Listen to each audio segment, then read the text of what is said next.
আমরা মন্দির থেকে চলে এসেছি চিড়িয়াখানাতে।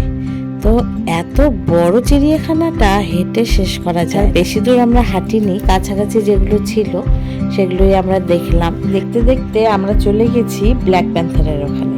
তো ব্ল্যাক প্যান্থার আমি এই প্রথম দেখলাম, আগে দেখা হয়ে ওঠেনি। সামনে থেকে একদম বিড়ালের মতো দেখতে, বেশি বড় নয়। তারপরে দেখলাম ভালুক। তো এখানে ও চুপ করে বসেছিল, বেশি দৌড়াদৌড়ি করেনি।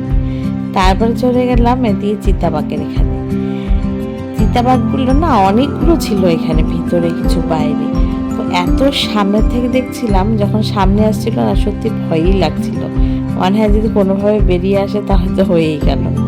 এত বড় চিড়িয়াখানাটা যে একদিনে তো শেষ করার মতো নয়, তাই আমরা পুরোটা ঘুরিনি। ওখান থেকে কিছু কিছু দেখে আমরা আবার ফিরে চলে আসি হোটেলে।